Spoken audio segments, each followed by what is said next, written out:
Et pour ça, je vais donner la parole à une députée qui a beaucoup travaillé sur ce qu'elle appelle une pensée féconde qui peut irriguer un projet émancipateur. C'est celui de l'écosocialisme. Donc, j'ai envie de te demander, Clémentine Autain, pourquoi une société écosocialiste est-elle une société qui ralentit? Merci.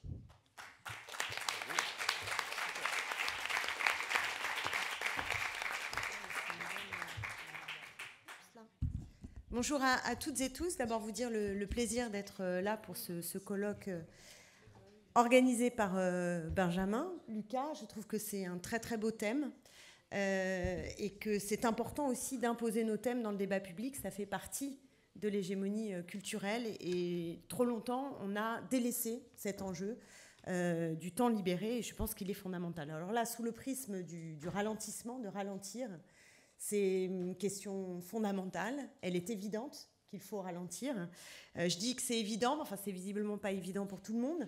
Je me souviens qu'au sujet du débat sur les jets privés, on avait un ministre des Transports qui s'appelait Jean-Baptiste Djebbari. Et il avait dit cette phrase qui m'avait frappée: le temps pour certains est précieux, à propos des jets privés, donc il fallait aller vite. Les apôtres de la lenteur méconnaissent absolument le fonctionnement du monde actuel. Et je me dis qu'on est précisément au point de conflit, au point de divergence avec la Macronie, avec ceux qui défendent l'ordre des choses, puisque c'est précisément parce que nous connaissons le monde actuel et son dysfonctionnement qu'il nous paraît fondamental de ralentir, et de ralentir parce qu'on fait face à un épuisement qui est un épuisement généralisé, et que ce ralentissement, il est nécessaire, et c'est là où on arrive d'emblée à l'écosocialisme, il est nécessaire parce que la planète ne peut pas supporter un tel régime de production et que dans le même temps, si j'ose dire, nos rythmes de vie qui s'accélèrent sont nuisibles à notre bien-être. Et on est là à la croisée de deux visées, de deux préoccupations. Et comme l'avait écrit Jason Hickel, qui est un anthropologue qui a écrit notamment un best-seller qui s'appelle Less is more, moins pour plus, il parle de heureuse coïncidence. Heureuse coïncidence au sens où ce qu'il faut faire pour préserver l'environnement est aussi ce qu'il faudrait faire pour que toutes et tous, nous puissions avoir une vie meilleure. Et donc ce croisement, je pense qu'il est totalement fécond pour un projet qui permette de mobiliser notamment le monde populaire sur les enjeux écolos et pour leur propre mieux vivre. Alors la source de tout ça, elle est dans le productivisme. Et le productivisme qui est à l'origine du réchauffement climatique, ça je pense quand même que ça y est, on a réussi, même vis-à-vis d'un certain climato-scepticisme. Alors il reste toujours des dingues, mais on a bien avancé là-dessus. Donc je pense que maintenant le lien entre la production, la surproduction et le réchauffement climatique, il est à peu près bien fixé. En revanche, ce qui n'est pas toujours aussi évident et qui pourtant devrait l'être, c'est que c'est le modèle de production lui-même qui pose problème. C'est-à-dire que le productivisme, il vient d'un modèle économique qui est le capitalisme. Et le capitalisme, il a une source, je dirais, une raison d'être, c'est de faire du profit. Ça a l'air très simple ce que je dis, mais je pense que ce n'est pas si évident pour tout le monde. Quand vous recherchez du profit sans fin et que vous avez besoin de marge en permanence pour le capital, puisque c'est le moteur absolu du système économique, eh bien, ça vous amène à produire toujours plus. Je veux dire, c'est comme ça que ça marche, et c'est pour ça que ça marche comme ça marche, c'est-à-dire que ça ne marche pas. Or, il y a une limite aux ressources naturelles, mais ça ne rentre pas dans le cadre de la logique de produire plus pour dégager toujours plus de marge du capital. Et donc, comme le résume si bien André Gortz, dans une formule qui me paraît absolument lumineuse, il dit « La recherche de l'efficacité maximale dans la mise en valeur du capital exige l'inefficacité maximale dans la couverture des besoins, c'est-à-dire le gaspillage maximum. » Et on en est absolument là, c'est-à-dire qu'on est comme un canard sans tête à courir, parce que comme il faut du profit, il faut impérativement qu'on avance. Alors, il se passe quelque chose qui n'était pas totalement prévu, même par Keynes, qui a vu des choses intéressantes, mais même Keynes n'avait pas vu ça, c'est qu'il pensait qu'on allait arriver à un régime d'abondance. C'est-à-dire que le capitalisme était tellement capable de produire et tellement de choses et tellement vite qu'à un moment donné, on allait tous être satisfaits, ça allait être merveilleux. D'ailleurs, je crois que c'était prévu pour 2020. Et ce qu'il n'avait pas bien prévu, c'est lisez la lettre. Il a fait une lettre pour ses petits-enfants qui est assez remarquable à lire aujourd'hui. Et il raconte qu'on devait arriver en 2020 à peu près. Il avait gagné une société de l'abondance et donc la rareté, ça serait terminé. Le seul truc qu'il n'avait pas bien vu, c'est que, en fait, par le mécanisme que je dis, ça s'arrête jamais. Et pour que ça s'arrête jamais, il faut créer des besoins artificiels, puisque si vous avez satisfait l'essentiel de ce dont vous avez besoin, ensuite, il faut bien que vous ayez besoin d'autre chose, puisqu'il faut bien que le système produise, parce qu'il faut bien faire des marges, parce que le capital doit bien, lui, s'accroître. Et donc, il n'avait pas vu cette espèce de folie des besoins artificiels et des désirs qui sont sans cesse insatisfaits. Et donc, on est dans une société où, en permanence, et je ne vais pas vous faire un dessin, vous connaissez, n'importe qui le connaît, et c'est important de le dire, même les pauvres, parce que souvent, quand on parle du consumérisme, on a le sentiment que ça ne parlerait qu'à ceux qui ont de l'argent.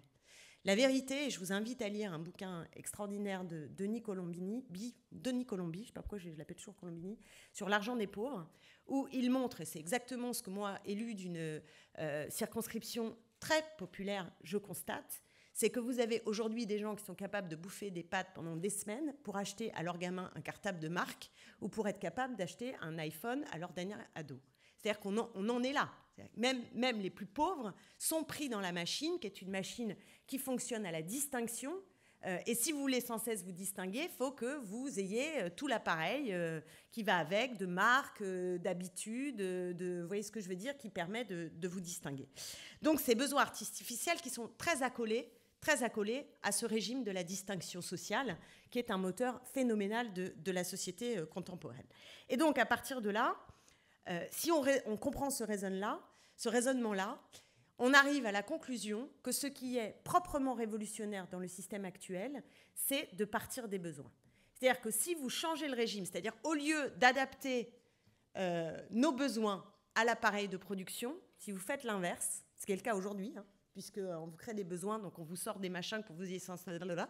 Si vous faites l'inverse et que vous dites non, on va d'abord définir nos besoins, et ensuite on mettra l'appareil productif au service des besoins que nous aurons démocratiquement définis, en réalité, vous faites quelque chose qui est profondément révolutionnaire, absolument révolutionnaire. Et à partir de ce geste révolutionnaire, vous arrivez évidemment à ralentir la production. Ça amènera à ralentir la production. Ce qui est bon pour le climat, puisqu'il s'agit de baisser la consommation de tout ce qui n'est pas essentiel, et donc la production de CO2. C'est bon pour la qualité de nos vies, puisque l'enjeu est de sortir de la production de richesses marchandes pour viser la production de richesses humaines. Et j'ajoute que c'est bon pour nos désirs, parce que nos désirs sont aujourd'hui focalisés sur ce qu'on peut appeler la ronde des objets. Ne pas rater le dernier cri de tel appareil, de tel vêtement, de tel produit de beauté, où on arrive dans des trucs complètement délirants. On vous invente des problèmes que vous n'aviez même pas pensé que ça existait. J'ai vu l'autre jour une crème pour les cheveux, pour éviter que les cheveux vieillissent. Moi, je ne savais même pas que les cheveux... Non, mais moi, je savais... Non, mais je veux dire, vous arrivez dans un truc et vous voyez des produits, ça vous fait rire, mais c'est complètement fou. Le mieux, c'est le tube de dentifrice, je le dis tout le temps, mais en même temps, je ne m'en remets jamais, quoi. Le tube de dentifrice, moi, il y a 25 ans, j'achetais un tube de dentifrice, c'était un tube de dentifrice, éventuellement, je choisissais la marque, mais enfin bon, voilà, quoi.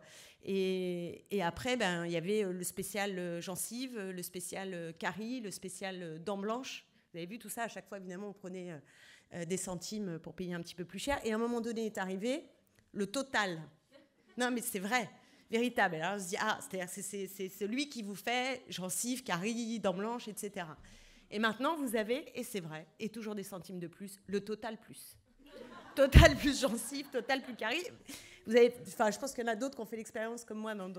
Et je me dis vraiment, on est chez les fous, quoi. On est vraiment chez les fous. Et à chaque fois, Ah bah ouais, c'est vrai quand même. Ça correspond à autre chose. C'est-à-dire que dans la consommation, vous allez assouvir autre chose. Vous avez l'angoisse de vieillir, vous allez prendre le shampoing pour ne pas faire vieillir vos cheveux. Mais tout ça est absolument lunaire. Et ça crée une sursollicitation, évidemment, mentale. Et à tel point que nous constatons ce que Bernard Stiegler, qui est un philosophe cher à Barbara, mais que j'admire énormément, et qui parlait de ce terme qui m'a beaucoup frappé, qui est la baisse tendancielle de l'énergie libidinale, et je pense qu'on en est vraiment là. C'est-à-dire qu'il y a une baisse tendancielle de l'énergie libidinale qui fait que, dans ce que je disais, bon pour le climat, bon pour le bien-être, notamment au travail, mais bon aussi pour faire en sorte que nos désirs puissent être enfin réappropriés. Et pour tout ça, il y a une logique qui est celle de la norme du suffisant, qui est proposée par André Gortz, et qui est une mesure, alors qui n'est pas évident à mesurer, hein, c'est tout un travail démocratique, mais cette norme du suffisant, qu'il faut arriver à chaque fois, elle permet de régler en fait ce qu'on est capable de donner pour le travail au regard de la satisfaction de nos besoins. C'est une manière de régler entre les deux les choses. Je vais aller maintenant sur une traduction peut-être plus concrète de cette logique qui relève de ralentir en gouvernant par les besoins. D'abord, le temps de travail. Je vais aller très vite parce que c'était la table ronde précédente. Évidemment qu'il faut réduire le temps de travail. Que je rappelle que le temps de travail des salariés français n'a pas diminué depuis 2002. C'est-à-dire que c'est quand même très vieux, cette histoire. Hein. Depuis Mitterrand, on n'a pas eu de baisse. Et que tout ça est une folie, puisque si on ne partage pas le temps de travail, on continue d'aller dans le mur avec une offre d'emploi vacante pour 13 chômeurs. Donc quand ils nous bassinent du matin au soir pour nous expliquer qu'il y a plein d'emplois, que c'est juste les gens qui sont des feignants et qu'il faut les former parce que ça va bien se passer, c'est pas du tout la réalité. Il n'y a pas suffisamment d'emplois par rapport au nombre de personnes qui voudraient travailler. Donc la logique, c'est la réduction du temps de travail. La durée légale hebdomadaire, évidemment, à 35 heures pour tout le monde tout de suite, en allant immédiatement vers les 32 heures, notamment pour les métiers les plus pénibles. La retraite à 60 ans, ça fait partie du partage du temps de travail. La 6e de congé payé pour tout le monde, tout de suite, et il faudrait avancer. Et puis, je pense qu'il faudrait une conférence nationale sur le partage du temps de travail, en lien aussi avec l'impact du progrès technologique. Et si on pouvait également remettre en cause partout les ouvertures des magasins le dimanche, je pense qu'on gagnerait aussi considérablement en termes de temps de travail. Et là aussi, pour le désir et nos vies. Garder un jour ou... voilà, en tout cas. Mais le deuxième point que je voulais aborder, concret, plus longuement, même si c'est pas en termes de... C'est juste par rapport à ce que vous avez vu avant, c'est l'idée qu'il faut libérer le temps libéré lui-même. Il ne faut pas simplement libérer le temps de travail et penser que quand on est hors travail, on est dans du temps véritablement libre. C'est qu'un des problèmes qu'on a aujourd'hui, c'est que le temps libre n'est plus libre. Et que donc libérer ce temps libre est un enjeu qui est un enjeu politique. Or, très facilement, on va vous expliquer que ce temps-là est un temps intime qui serait en dehors du champ. Or, en réalité, c'est un temps qui est extrêmement politique et sur lequel il faut s'atteler. Je vais donner que quelques exemples, mais il y en aurait un paquet. Donc, je vais essayer d'aller un peu à la schlag, mais quelques exemples. Premier exemple qui me vient en tête, c'est libérer, par exemple, le temps de transport. Je dis le temps de transport parce qu'il faut savoir que du lundi au dimanche, les Français consacrent au total 6h50 à leurs trajets locaux. C'est délirant. Absolument délirant, et sans doute beaucoup de franciliens ou d'autres. Je dis les franciliens parce qu'on est dans des zones denses et dès qu'on habite en banlieue, moi c'est mon cas, on a une vision très précise de ça, mais bon c'est vrai évidemment sur tout le territoire français et ça pose la question du temps de déplacement qui, au lieu de diminuer, on pourrait penser que avec toutes ces formidables avancées que sont la voiture, les techniques, etc., ça a diminué. La réalité, c'est que ça augmente. Et depuis 10 ans, ça a encore augmenté, ce temps de trajet. C'est complètement fou. C'est complètement fou. Et donc, ça nous amène à penser une autre politique d'aménagement du territoire. Pas simplement une politique des transports, mais une politique d'aménagement du territoire totalement revisitée selon la logique très chère à Henri Lefebvre, s'il y en a certains peut-être qui connaissent cette pensée-là, qui est le droit à la ville. Alors, le droit à la ville, contre-intuition immédiate pour ceux qui n'ont jamais entendu le concept, c'est pas l'idée de faire grossir les villes et que c'est super la ville, hein, c'est pas ça. Le droit à la ville, c'est justement permettre partout, à égalité, à une échelle de vie, d'avoir accès à ce que la ville peut offrir pour le bien-être. C'est-à-dire que tout le monde doit être à proximité d'un hôpital, d'un bureau de poste, d'un théâtre ou d'un cinéma, d'une salle de sport, enfin, oui, de ce qui permet de tout simplement épanouir les besoins essentiels qu'il ou elle a. De la même manière, si vous repensez l'aménagement du territoire, il faut arrêter d'avoir des cités dortoirs. Alors en Ile-de-France, c'est complètement délirant. Hein.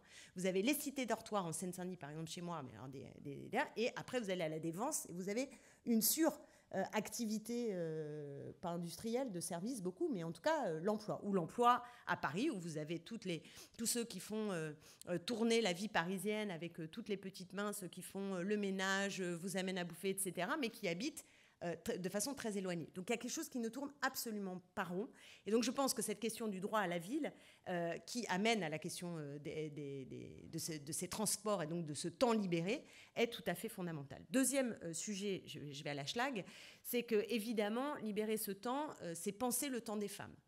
Le temps des femmes, il est contraint notamment par les tâches parentales et domestiques. Or, ça aussi, c'est renvoyé beaucoup à l'intime et que chacun se démerde dans sa sphère. Et là, pareil, pour aller à la schlag, je dirais qu'il faut que les politiques publiques s'en saisissent, c'est-à-dire qu'on ne peut pas laisser chaque ménage régler dans sa cuisine l'enjeu du partage des tâches domestiques. Alors, je ne suis pas, moi, pour l'idée de faire une loi d'interdiction. D'ailleurs, ça a été fait en Autriche, ça ne marche pas du tout. Je ne suis pas pour interdire. Je suis pour essayer d'abord d'éveiller, de faire des campagnes de prévention sur le partage, mais aussi de donner les moyens aux femmes d'articuler leur vie professionnelle et leur vie familiale avec des espaces qui sont des espaces qui permettent de prendre en charge et de, vous voyez ce que je veux dire, de délester ce travail-là. Et il y a aussi, je pense, qu'il va falloir abaisser le niveau général d'exigence pour soi-même de ce que ça veut dire d'avoir une maison rangée, que tout soit toujours clean.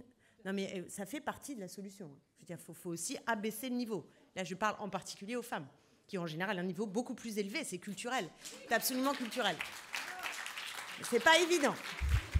C'est pas évident. Hein, les cordonniers n'étant pas toujours les mieux chaussés. Mais c'est pas évident. Donc bref, je pense que cette question du temps des femmes est une question politique. Mais je vais prendre une autre question qui va paraître un petit bout de la lorgnette, mais qui est aussi une question pratico-pratique. Prenez la question des garanties sur les objets. On sait que les objets, il y a une obsolescence. Alors je ne sais pas si elle est programmée. En tout cas, vos machines à laver, elles durent moins longtemps. Enfin, tous vos machins que vous achetez maintenant même une fringue. Au bout de très peu de temps, vous avez le bouton qui tombe. Vous vous dites, mais comment c'est possible? Enfin bref. Donc, tout ça déconne. Et je pense qu'il faut agir sur les garanties. Or, 80% des marchandises sous garantie sont rapportées aux vendeurs ou au constructeur ou à l'un de ses sous-traitants pour être réparées. Or, après échéance de la garantie, le chiffre chute de plus de 40%. Donc, en fait, si vous étendez le délai de garantie, vous avez une possibilité aussi donc c'est une question de rapport au temps, de temps libéré, vous voyez ce que je veux dire? Mais c'est une question qui est à la fois pour la planète et aussi pour la qualité de nos vies. Et puis un dernier point pratico-pratique, pas toujours évident à traiter d'un point de vue politique, mais sur lequel il faut impérativement, vous me dites, impérativement avancer, c'est la question du temps de cerveau disponible. Parce que dans ce temps libéré, et tu l'as dit en introduction, on a la question de la connexion permanente et de l'avilissement quand même mental auquel nous sommes soumis. 5 heures quotidiennes devant un smartphone. On a une étude en 2021 qui a révélé que les consommateurs du monde entier ont passé environ 5 heures par jour sur leur téléphone portable. Et plus précisément, c'est sur les 10 pays qui ont été analysés, la moyenne quotidienne des heures passées devant un smartphone est de 4 heures et 48 minutes, et il s'agit d'une augmentation de 30% par rapport à 2019. Donc c'est énorme, ça continue. Donc ça, c'est évidemment quelque chose de très angoissant. Mais je prends un autre exemple qui est Netflix. Netflix, et je coupe, je vais très vite. Je prends juste l'exemple de Netflix et après je conclus. Un spectateur, vous connaissez tous Netflix, mais même la façon dont Netflix est fabriqué aujourd'hui et pensé est totalement, comment dirais-je, nous rend en fait considérablement passifs. Et le patron de Netflix, qui s'appelle Reed Hastings, a résumé l'affaire en 2017 en marge d'une conf de presse et il a dit « Notre seul concurrent dans cette industrie, c'est le sommeil. » Mais au moins, c'est cash. Non, mais je veux dire, au moins, c'est cash. Et ils ont même fait un truc, c'est qu'ils ont créé une application qui fait que maintenant, vous pouvez regarder les séries en accélérant le rythme. Si vous trouvez que ça va pas assez vite, ça s'est sorti en 2020, l'accélérant le rythme.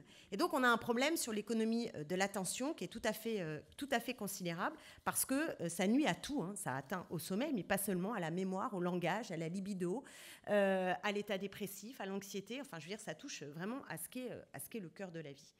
Et donc, tous ces sujets sont des sujets éminemment politiques et je pense qu'à travers le ralentir, on arrive à la croisée des chemins entre le social et l'écologie. Et on arrive, je fais d'un mot, on arrive à ce qui est fondamental, je pense, en termes de programme politique, c'est la phrase d'André Gorz, il faut rompre le lien entre le plus et le moins. Et le fait d'avoir des écologistes et des anticapitalistes dans une même maison qui est celle de la NUPES est le meilleur gage pour arriver à trouver cette cohésion d'ensemble. Merci.